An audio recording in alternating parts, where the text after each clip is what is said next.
Hey guys, Cassie Deputy with DeputyTribe.com. I'm coming on here. Me and Ahav and Willow just came back from Omaha Conference. We have a church retreat that we go to every year. The three of us went.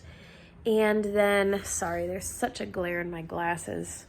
These are my new glasses, by the way. They are ginormous, which I love. And if you see in the reflection, I'm working on uploading our videos and pictures and stuff onto external hard drives so I can clear up space on my computer, because my computer keeps getting stuck. But anyways, Alex and the other 5 kids stayed home this weekend, which was a bummer but a blessing to campaign, because we only have about 40 some days left to the election.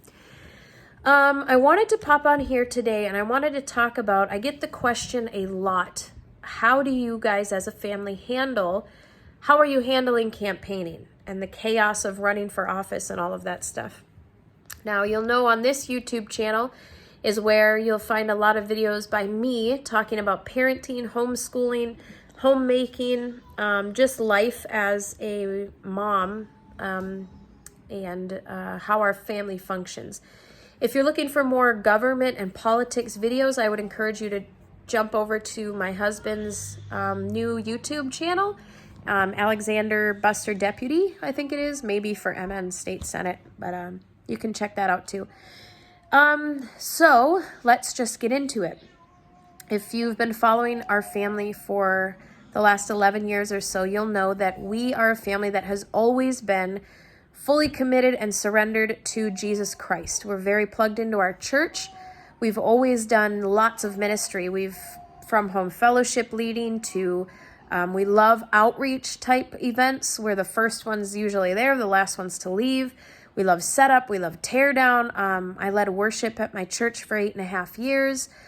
You name it, we've done it. Children's ministry teachers, sound ministry at church, just anything. And we've always been a family that does not compartmentalize our life, okay? We don't separate ministry from work, from our home life to home educating to everything is just one. We do what the Lord's called us to do, and nothing is separated from the other.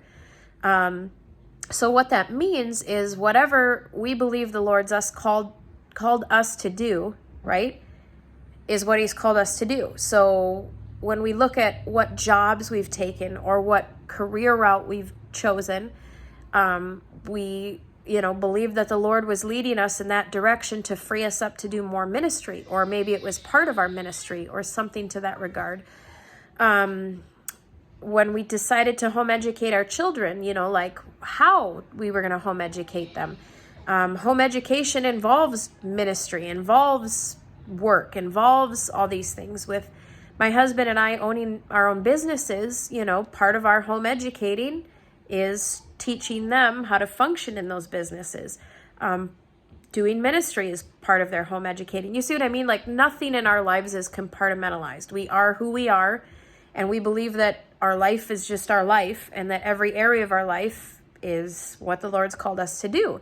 So in that regard, we've never been the couple to leave our kids at home, or like I go do my thing and Alex goes and does his thing and then we get a babysitter for the kids. Like if the Lord's called me to lead worship, then my husband and kids, my husband did sound, my kids helped set everything up. Like they came to worship practice with me.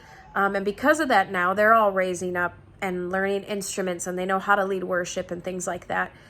Home educating. You see how everything flows?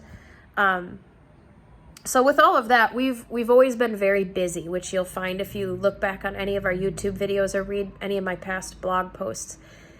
We love it. We are definitely a family that is wired and called to doing a lot. We can handle a lot. We love that type of lifestyle. We're very bold. We're very passionate, and we care a lot for people.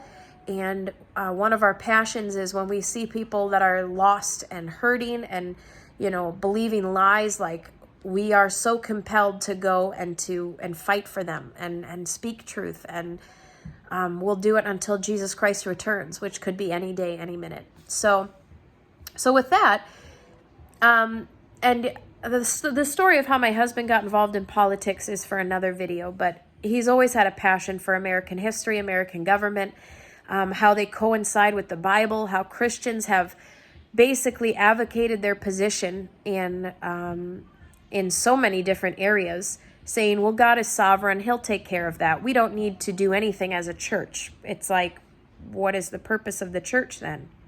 If it's not to go do the work of the ministry in every sphere of life, like, that doesn't really make sense. So it's no surprise to us that he's decided to run for office, and we're campaigning this year. So to be quite honest, our family has had a lot of changes this year, big changes, and the Lord's always had changes in store for us, so it wasn't hard for us to handle. We've always had, like I said, God is faithful. If you walk in obedience to everything he's called you to do, you are prepared and equipped for what the next thing is, okay?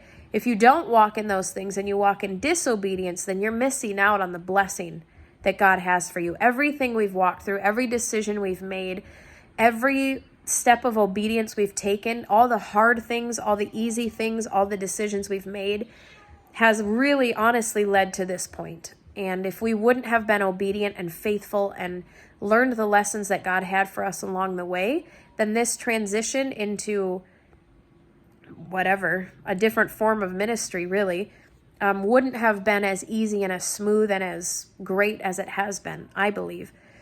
So as far as campaigning goes, I mean, we're really viewing this as we're not politicians by any means. We're missionaries, and God's called us to do this, and he's equipped us, and we see the gifting and the equipping, and there's no doubt in our mind this is exactly what we are to do as a family.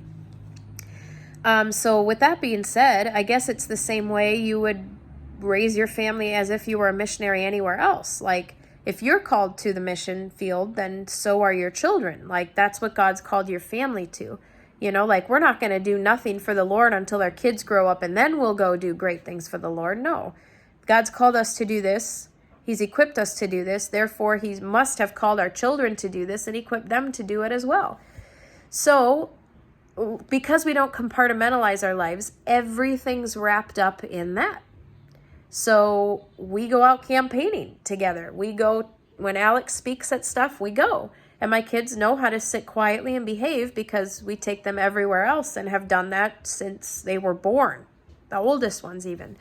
They're out door knocking. We go out lit dropping together. Like, it really isn't much different than our lives were prior, and our lives will be after. We'll always be doing as much as we can until the Lord comes back. That's just the way that we are. We sense the urgency that time is running out, and we're going to fight with everything that we have, and our kids are being raised in that. As far as ministry goes, ministry's never convenient, guys, okay? And campaigning is never convenient either, because it is a ministry that the Lord's called us to. So we understand that. We've always raised our kids in a way where if God's called us to do something, we can just pack up and go. Like, we're not stuck on some schedule. We're not even tied to certain school curriculum. We just are flexible, and blessed are the flexible, for they shall not be broken. We believe that, and we live that. And then if you're called, your kids are called to whatever the Lord's called you to do. So with that being said, I hope that kind of encourages you guys that God has called all of us and equipped all of us for something, okay? And if you don't know what that something is, ask him. And I know a lot of people struggle with, well, what is my one big calling that God's called me to? Don't focus on that. We've never focused on that. I mean, we've had it in our heads before, but we've just prayed and been like, okay, God, where do you want us now? Where do you want us now? Where do you want us now? And you'll see that, I mean, my husband put himself through college because he felt like God wanted him to get some sort of trade under his belt. And then he worked at certain jobs. God abruptly asked us to leave one job and move to another several times. It didn't make sense. We didn't know what he was doing. But then this year, when the Lord told my husband, hey, go start up your own business, and he did that, he realized all those HVAC jobs that he had, he learned something from every single one of those that made him so well-rounded and so equipped at such a young age to start his own business that he's just rocking it. And you guys, if we wouldn't have taken those steps of obedience, there's no way we'd be able to campaign right now than if he were working for somebody else and not himself. Do you see that?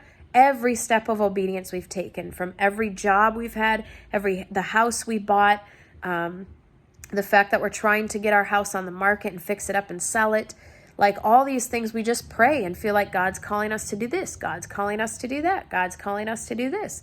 We're going to participate in this ministry. We're going to do this. We're going to, and then God finally was like, here it is. Here's what you're going to dedicate the rest of your life to doing. And so we're equipped. We're totally equipped. And we're going in at full force. And we're dragging people from the gates of hell. And we're going to bring them with us till Jesus Christ comes back. And our kids get to participate in that. And they're learning a lot of skills on how to die to self, how to be a team, how to pray, how to watch God come through on miraculous things, how to deal with angry, violent, hateful people and pray for them, how to be brave. What is bravery? Bravery isn't that we're scared. Bravery is doing what is right in spite of being scared. They're learning a lot about American government, how it works, the corruptness of it, how our founding fathers intended it. I mean, they're learning more than textbooks could ever teach them because they're missionary kids, and that's what we're called to do. So be encouraged, guys. Keep training your children. Plug into what the Lord has for you. Your kids are not there to hold you back from what God's called you to do. They're there to participate and learn and grow, and they are also called to those things. And don't compartmentalize your life. Everything is what the Lord's called you to do. If he's called you to home educate your children, to be a mom, to be a wife to, a carpenter or a teacher or whatever, God has placed you and called you in every specific situation, all for his glory. There isn't one thing separated from another. You're just living life surrendered to Jesus Christ. That's all you're doing. And it's wonderful. And his burden is not heavy. I'm not saying things don't get hard sometimes or overwhelming or stressful, because they do. But you just walk in what God's called you to do each and every moment. And you trust him with the results. You trust him with your life. You trust him with your kids, your family, your dreams. Because I'll tell you what, things aren't going to turn out the way that you envision them in your head, right?